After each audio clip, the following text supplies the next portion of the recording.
On se retrouve aujourd'hui dans le livre des Juges, au chapitre 15. On poursuit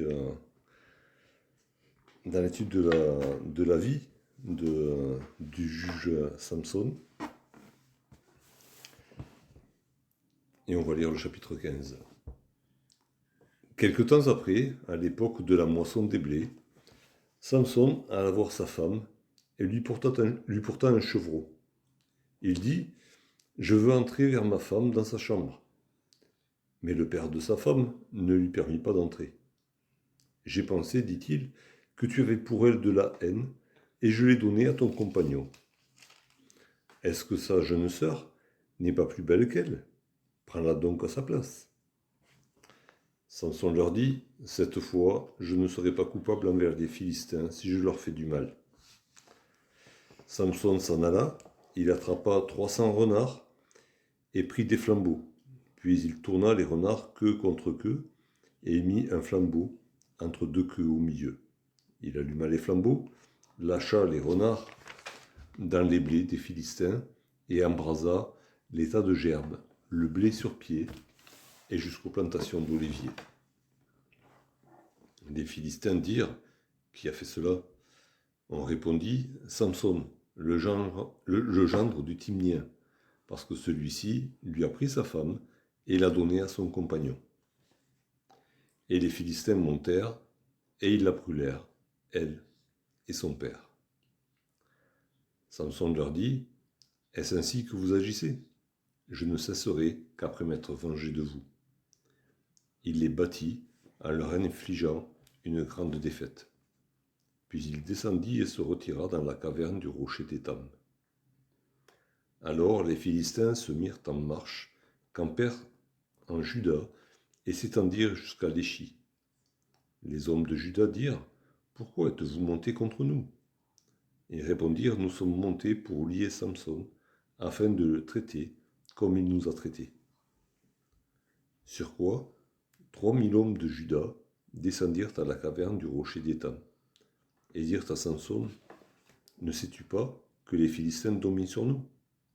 Que nous as-tu donc fait ? » Il leur répondit : « Je les ai traités comme ils m'ont traité. » Ils lui dirent : « Nous sommes descendus pour te lier, afin de te livrer entre les mains des Philistins. » Samson leur dit : « Jurez-moi que vous ne me tuerez pas. » Ils lui répondirent : « Non, nous voulons seulement te lier et te livrer entre leurs mains, mais nous ne te ferons pas mourir. » Et ils le lièrent avec 2 cordes neuves et le firent sortir de la caverne. Lorsqu'il arriva à Léchi, les Philistins poussèrent des cris à sa rencontre. Alors l'Esprit de l'Éternel le saisit. Les cordes qu'il avait au bras devinrent comme du lin brûlé par le feu, et ses liens tombèrent de ses mains. Il trouva une mâchoire d'âne fraîche. Il étendit sa main pour la prendre, et il en tua 1000 hommes. Et Samson dit : « Avec une mâchoire d'âne, un monceau, 2 monceaux avec une mâchoire d'âne. J'ai tué 1000 hommes. » Quand il eut achevé de parler, il jeta de sa main la mâchoire, et on appela ce lieu Ramath-Léchi.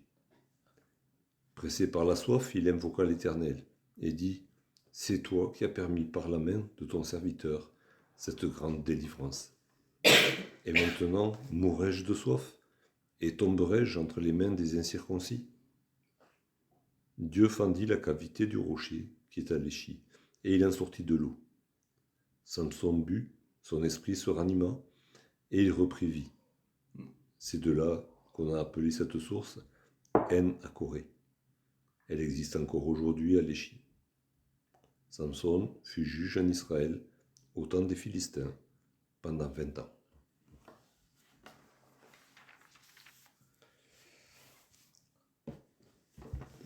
On se retrouve là devant une nouvelle série d'exploits de Samson. La dernière fois, on avait vu comment, après avoir provoqué les Philistins par une énigme, il en avait massacré une 30aine pour payer son pari perdu. Et là, voilà, quelques temps après donc son mariage, qui s'est mal terminée, ben Samson se dit, si j'allais voir ma femme. Quelque temps après, c'est le temps que sa colère se pose, hein, puisqu'on avait vu à la fin du chapitre 14, hein, il monta à la maison de son père, il était enflammé de colère. Donc du coup, il a fallu que la colère se pose, et puis au bout de quelques temps, quand sa colère s'est posée, il est redescendu pour essayer de voir sa femme. Ce qui me fait penser, la colère, c'est un petit peu comme l'ivresse, hein, due à l'alcool. On s'enflamme plus vite qu'on se calme, hein. Ça prend beaucoup plus de temps de se calmer que de partir dans les tours. Comme pour l'alcool, hein, c'est vite fait d'être bourré. Par contre, pour retrouver un esprit clair, ça prend du temps. Et la colère, voilà, c'est une sorte d'ivresse qui emporte l'esprit, qui emporte la raison. Et, et c'est pour ça qu'on est mis en garde, hein, partout dans la parole contre la colère, hein. On l'a vu dans l'Épître aux Éphésiens, si vous vous mettez en colère, que le soleil ne se couche pas sur votre colère. Hein, c'est quelque chose, voilà, à ne pas cultiver, au contraire à réfréner, même s'il y a des colères légitimes, mais à contrôler tout de même. Et donc, voilà, il se ramène là, tranquille, comme si c'était rien passé, il veut voir sa femme. Puisqu'il avait payé la dot, certainement, et les choses étaient faites dans les règles de l'art. Il était marié, il veut voir sa femme. Sauf que, il ne savait pas ce qui s'était passé entre-temps. Et ce qu'on nous, on sait déjà, hein, puisqu'on a vu le chapitre précédent, c'est que son beau-père, voyant comment s'étaient terminées les noces, bah, il s'est dit, le Samson, on ne le reverra plus par ici, de sitôt, ou même jamais, certainement. Du coup, il a donné sa fille à un des compagnons de Samson qui était là. Du coup, il dit, c'est pas possible. Hein, c'est pas possible. Par contre, j'ai une solution de rechange. Hein, tu peux prendre sa jeune sœur. C'est pas ça de nous rappeler l'histoire de Jacob aussi. Hein, il s'est fait embobiner par Laban. Il a travaillé 7 ans pour avoir Rachel. Et puis finalement, il a eu Léa. Et lui, bon, si tu veux Rachel, tu travailleras 7 ans de plus. Le point commun de ces deux histoires, c'est que quand un homme de Dieu, quelle que soit sa qualité, on va dire, ce qu'on peut apprécier de lui, quand un homme de Dieu se lie avec des gens qui ne marchent pas avec le Seigneur. Alors déjà, on avait vu la dernière fois, les bonnes compagnies corrompent les bonnes mœurs. Mais après, de toute manière, il sera perdant sur toute la ligne.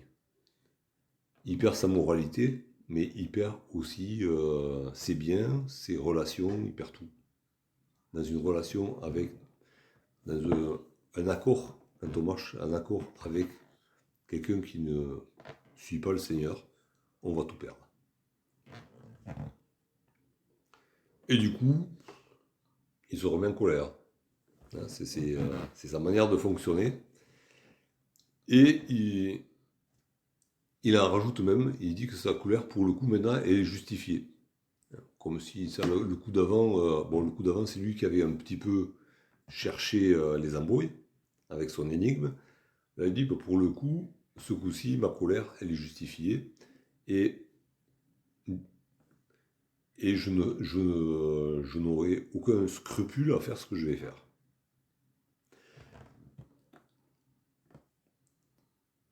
Et donc, Samson met en place sa vengeance. Hein. Il va être beaucoup question de vengeance dans ce chapitre. Il met en place sa vengeance. Donc ça va être une vengeance, on va dire, économique. Hein. Il va attaquer les Philistins dans leur portefeuille, dans leur garde-manger. Donc il y a ce stratagème hein, d'attraper des renards, de les attacher 2 par 2, pour quand il les lâchera, ils ne partent pas en ligne droite, mais bien dans tous les sens, puisque chaque renard voudra partir d'un côté. Et puis il leur attache une torche à la queue, et puis il les lâche dans les champs des Philistins, au moment de la moisson, puisque c'était le moment de la moisson des blés, c'est dit au début du chapitre. Et le blé récolté prend feu, le blé sur pied prend feu, et tout le reste des plantations brûle aussi. Hein.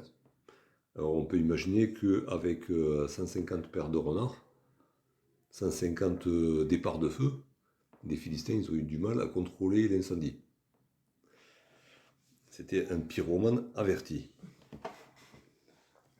Et donc sa vengeance, elle est terrible.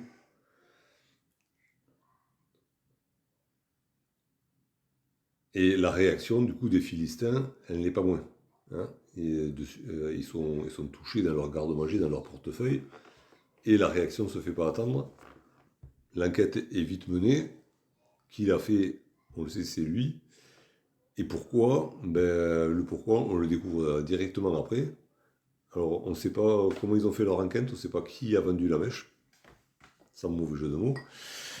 Toujours est-il que ils vont à Timna, et là, ils font ce que les convives avaient menacé de faire. Il faut croire que chez les Philistins, c'était une coutume ancrée.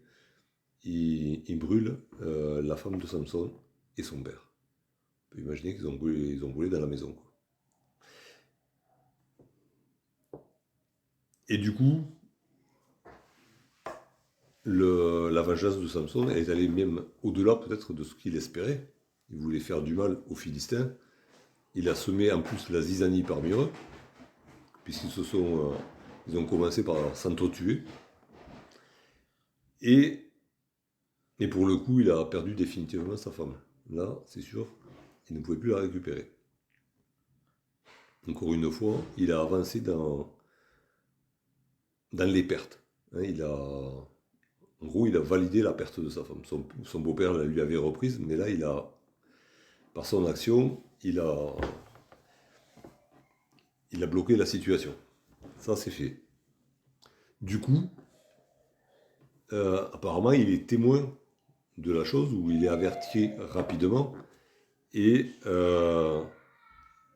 il tombe sur la troupe de Philistins qui a fait ça. Parce que forcément, ils ne sont pas montés à quelques-uns pour le faire, certainement, puisqu'ils intervenaient dans une ville qui n'était pas la leur.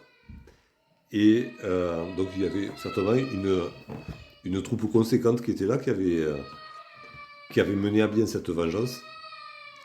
Et Samson leur tombe dessus. Et les défait complètement. Dans d'autres traductions, il est question, c'est plus imagé, hein, il est question de fracasser bras et jambes, enfin voilà, des détails bien saignants. Voilà, il leur fait éprouver une grande défaite, c'est assez soft, quoi. Hein. Il les massacre. Ils exagèrent un peu. L'hébreu des chutes qu'il les a frappés, de là. Oui, Frappés, mais frappé d'une manière ardente, oui. quelque chose comme ça. Et alors, c'est suivant. Alors, les mots peuvent être traduits de différentes manières. C'est les épaules, les bras, le dos, le ventre et les cuisses. Mais bon, il les a frappés de tous côtés, il les a tabassés et les a laissés carpette, vu la réaction des Philistins derrière. Je pense pas qu'il y en ait beaucoup qui soient rentrés à la maison. Ou alors, ils étaient en brancard. Et du coup, la vengeance appelle la vengeance. Et les Philistins, ils avaient le contrôle d'une partie du territoire d'Israël, d'une autre partie. Mais il y avait, on va dire, des accords qui avaient été passés, certainement, un tribut qui était payé. Et du coup, les Philistins n'occupaient pas militairement le territoire d'Israël tout le temps. Et partout. Par contre, là, ils organisent une grosse expédition punitive. Et ils envahissent le territoire de la tribu de Juda à la recherche de Samson pour lui faire payer et la récolte envolée et la troupe massacrée. Et là, on a une réaction la réaction de la tribu de Juda. Ils sont choqués de ce qui se passe. Parce que justement, ils avaient certainement passé un accord avec les Philistins. Ils s'étaient habitués à l'oppression des Philistins, à la domination des Philistins. Et finalement, ils avaient trouvé moyen de vivre avec ça. Ils s'étaient accommodés de la chose. Et du coup, ils demandent aux Philistins, mais qu'est-ce que vous faites, quoi? On avait passé un accord, on faisait la police chez nous, et on vous payait certainement un tribut, ouais, ça on peut l'imaginer, hein, puisque ça a toujours été un petit peu la coutume de l'occupation. Mais c'était pas prévu que vous veniez en armes sur notre territoire. Ben, les Philistins disent, ben voilà, nous on veut se venger de Samson. C'est pour ça qu'on est venu. Suite à quoi, ils se mobilisent, les hommes de Juda, pour quoi faire? Ben, ils se mobilisent pour aller chercher Samson, eux-mêmes. Ça sera plus vite fait, eux ils savent où il est. Et puis comme ça, ils règlent la chose, et ils restent en bon terme avec les Philistins. Alors ils sont capables de se mobiliser, hein, ils sont 3000 pour aller voir Samson. Ouais, ils savent que on ne l'attrape pas comme ça, le garçon. Donc ils y vont à 3000. Ils auraient pu se mobiliser pour lutter contre les Philistins, peut-être. Non, ils se mobilisent pour aller chercher celui que Dieu a choisi pour les délivrer. Déjà, on avait vu, Gédéon avait eu des problèmes, Jephthé avait eu des problèmes avec ses compatriotes qui voulaient en finir avec lui. Et là, carrément, la tribu du Juda veut livrer Samson aux Philistins pour avoir la paix, pour bénéficier d'un modus vivendi somme toute acceptable pour eux, hein, auquel ils s'étaient habitués.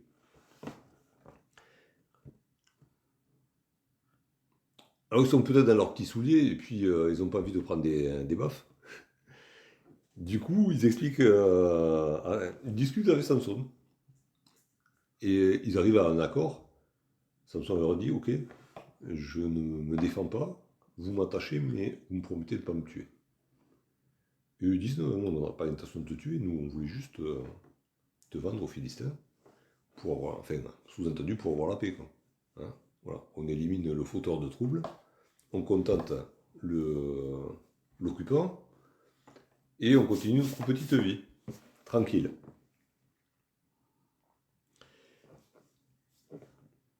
Ils attachent Samson, c'est précisé avec 2 cordes neuves, hein, il se méfie quand même, peut-être qu'il va nous faire une embrouille en cours de chemin, et il l'amène jusqu'au camp des Philistins. Et là, Dieu intervient. L'Esprit de Dieu saisit Samson, les cordes, c'est comme si elles n'existaient pas. Et il trouve une arme improvisée, une mâchoire d'âne. Bon, ça fait quand même quelque chose de solide qui fait 40-50 cm. Une mandibule d'âne, ouais, c'est une grossette, non, quand même. Ah. L'air de rien. Bon, ça aurait été un cheval, ça aurait fait 20 cm de plus. Voilà, bon, allez, on va dire 40 cm. Ouais. Et donc, avec cette arme improvisée, il se met à frapper les Philistins. Avec l'arme et la force que lui donne l'Éternel. Et il vient à bout de la troupe. Alors on ne sait pas s'il les extermine ou si le reste prend la fuite. Toujours est-il que dans un compte à la louche qui fait, il en a tué 1000. Et apparemment, il était seul dans l'histoire. Les hommes de Juda, eux, ils ont regardé faire apparemment. Il n'est pas dit qu'ils aient participé, qu'ils aient poursuivi les fuyards, quoi que ce soit. Il a fait sa petite affaire tout seul. Il s'en vante bien. Hein, il s'en vante bien. Et puis quand il y a le contre-coup, hein, un passage à vide, après avoir réalisé cet exploit, il est assoiffé, il n'en peut plus, il est épuisé, exténué, il se sent mourir, tellement il est déshydraté peut-être. Et là, il se tourne vers l'Éternel, et il lui dit, bah, écoute, c'est toi qui m'as donné la force d'accomplir ce que j'ai fait. est-ce que c'est logique que tu me laisses mourir là et tomber entre les mains des Philistins? Et pour le coup, il marque bien la différence entre les Philistins et son peuple, ce sont les incirconcis.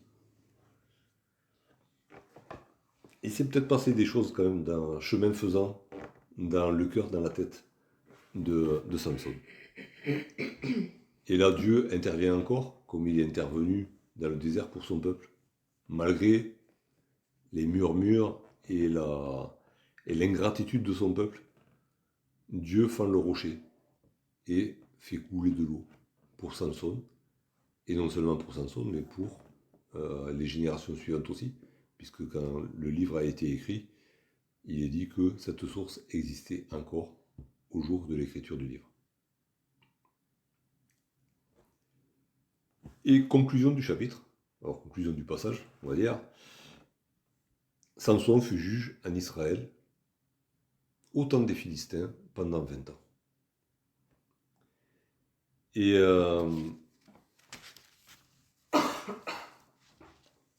Et c'est à ce moment-là qu'il est dit qu'il a été juge.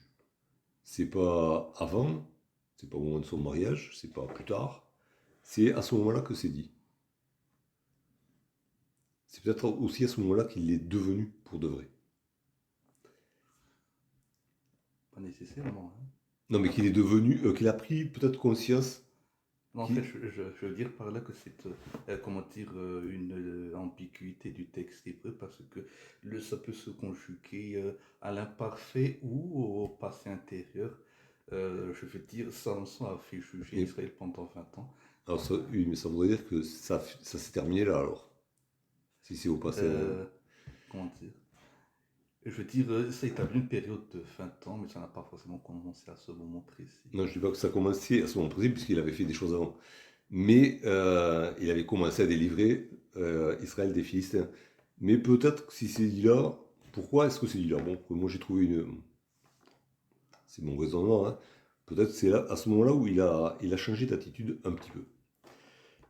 Et par contre, il y a quelque chose qui est précisé là et qui n'est jamais précisé pour les autres juges. C'est qu'il a été juge en Israël au temps des Philistins. Ça veut dire quoi? Que pendant ces 20 ans, et on le verra par la suite, les Philistins ont toujours été là. L'oppression des Philistins a toujours été présente, et elle va durer encore, avec Samuel, avec David, avec Saül d'abord, David, et peut-être jusqu'au début du règne de Salomon. Les Philistins sont là, ils sont toujours les oppresseurs, c'est toujours eux qui dominent, même s'il y a des revers, même s'il y a des moments où Israël relève la tête, les Philistins sont toujours là. Il n'y a pas de victoire définitive, comme pour les autres juges, où l'ennemi est défait et il s'installe une période de paix, plus ou moins longue, avec plus ou moins de prospérité, avec plus ou moins de suites heureuses après aussi, hein. Soit presque toujours avec des rechutes. Mais là, c'est précisé. Il a été juge au temps des Philistins. C'est-à-dire que lui, il était juge et les Philistins étaient toujours là. Donc il a commencé à délivrer Israël de la main des Philistins selon la parole de l'Éternel. Mais c'est sûr, il n'a pas terminé la chose. Il n'est jamais venu à instaurer une période de paix pour son peuple. Alors dans ce passage, il est beaucoup question, alors même si ce n'est pas toujours dit, mais de part et d'autre, il est toujours beaucoup question et de colère et de vengeance.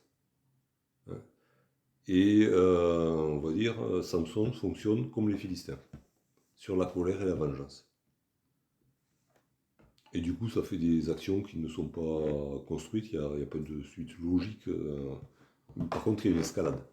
Il y a une escalade dans la violence, une escalade dans l'étendue de la vengeance à chaque fois. Ça va de plus en plus fort.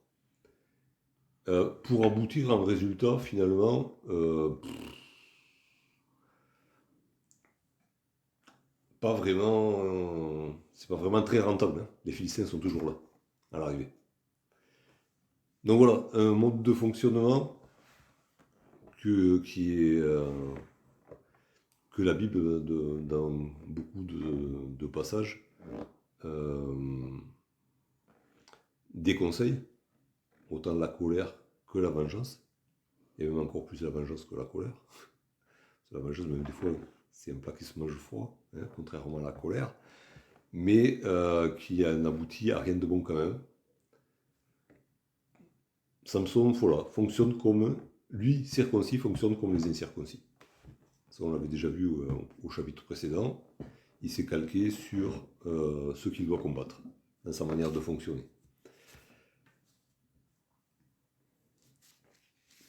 Et les combats qu'il mène, ce sont des vengeances personnelles. Il n'est pas dit qu'il a, enfin, et même quand il dit qu'il reconnaît devant Dieu que c'est lui, c'est l'Éternel qui lui a donné la victoire, c'est pas la victoire ou la délivrance pour son peuple. Il a donné la victoire. Mais il n'est nulle part question de l'intérêt du peuple là-dedans. Il vit un peu pour lui quand même, hein, même s'il sera juge d'Israël pendant 20 ans. C'est très personnel tout ce qu'il fait.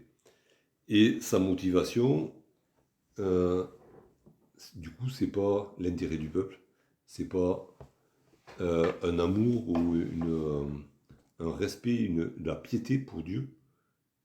C'est son honneur qui a été bafoué, et donc il se met en colère, il se venge. Là où on peut faire une nuance quand même, c'est que quand les hommes de Juda viennent vers lui, ils n'usent pas de la force que lui donne l'Éternel pour les corriger et leur échapper. Ils ne se trompent pas d'ennemis. Les ennemis, ce sont les Philistins. Le peuple d'Israël, ce sont ses frères. Alors même s'ils se comportent en parfait petit collabo, ce sont ses frères. Et il se laisse, il parle avec eux et il se laisse attacher pour être livré aux Philistins, sans bouger une oreille. Donc voilà notre juge, voilà, comme il nous est présenté, sachant que c'est l'Éternel qui donne la force, mais utilisant encore des moyens humains, des manières de penser humaines, pour accomplir la volonté de Dieu, on va dire, à son insu, de son plein gré. Mais voilà, on se retrouve à clocher des deux pieds. Mais l'Éternel se sert, l'Éternel se glorifie à travers ce juge-là aussi. C'est lui qui accorde la délivrance, c'est lui qui accorde la victoire. Et puis on a cette belle image de cette source, hein, que l'Éternel donne. Et le nom qui a été donné, c'est la source de celui qui invoque l'Éternel. Quand j'invoque l'Éternel, il me désaltère, il me redonne la vie. Et non seulement à moi, mais à tous ceux qui sont autour de moi. Et c'est là où on va dire, l'action de Samson a eu directement une retombée positive pour le peuple. C'est que l'eau qu'il a demandée pour lui est devenue une source pour les autres. L'eau qu'il a reçue est devenue une source de vie pour les autres. On peut faire peut-être un petit parallèle avec le Jean 4. Hein. Ça pourrait nous prendre une partie de la soirée si vous voulez. Mais il y a ce côté-là, ça a été un vrai bénéfice. Mais forcément, c'est le fruit de la prière et de l'exaucement de la prière par l'Éternel. Là, il n'est pas question de colère, il n'est pas question de vengeance. C'est juste un homme faible qui invoque son Dieu. Et Dieu répond au-delà de toute espérance.